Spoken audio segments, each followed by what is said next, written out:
Το horror, ως κινηματογραφικό είδος, καθώς και τα αφηγηματικά μέσα που το χαρακτηρίζουν, έχει πάρει πολλές μορφές και σχήματα στο πέρασμα του χρόνου. Αυτό οδήγησε στον εμπλουτισμό του καταλόγου του με πληθώρα από θεματικές, αισθητικές επιλογές, καθώς και πολλές ποιοτικές ταινίες. Περιέργως, πολύ σπάνια μια ταινία horror μιλιέται σε συνεφίλ κύκλους στο ίδιο επίπεδο με άλλες κλασικές ταινίες.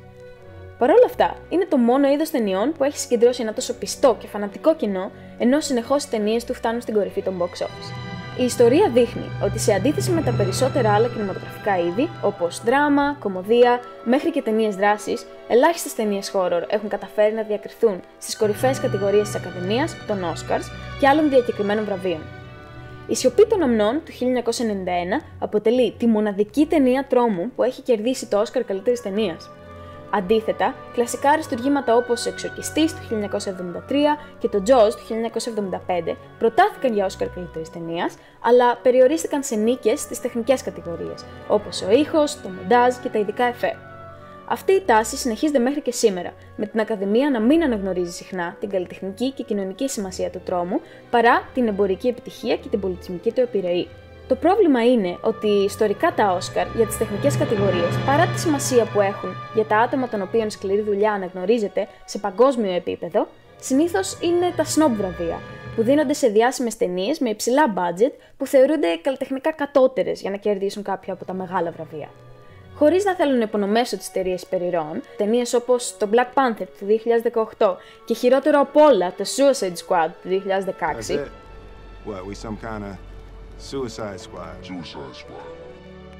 δεν πιστεύω ότι είναι δίκαιο το γεγονός ότι άξιζαν να έχουν προταθεί, πόσο μάλλον έχουν κερδίσει τα Όσκαρ για τα οποία προτάθηκαν. Ενώ ταινίες όπως το The Lighthouse του 2019, το Suspiria του 1977 μέχρι και το The Shining του 1980 δεν προτάθηκαν για καμία από τις κατηγορίες. Φυσικά, τα Όσκαρ δεν είναι πάντα αντιπροσωπευτικά της πραγματικής ποιότητας και επιτυχίας μιας ταινίας. Οπότε, θα ήταν λάθος να μην αναγνωριστούν τα πολλά ελαττώματα που έχει το σύστημα των βραβείων και της Ακαδημίας.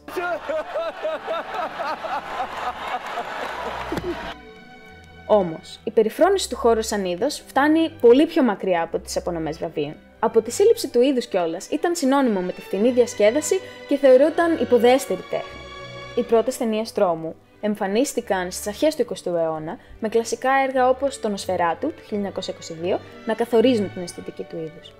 Τις δεκαετίες του 1930 και 40, τα στούντιο όπως η Universal ανέδειξαν τα horror με εμβληματικούς χαρακτήρες όπως ο Ντράκουλας και ο Frankenstein.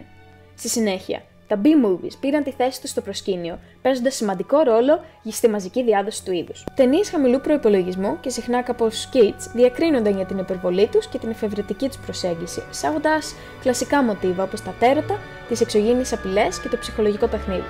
Με τον καιρό, ταινίες σαν και αυτές έγιναν η βασική μορφή έμπνευσης για πολλούς σπουδαίους σκηνοθέτες και ταυτόχρονα λατρευτικά αντικείμενα που επηρέασαν βαθιά την pop κουλτούρα του σήμερα.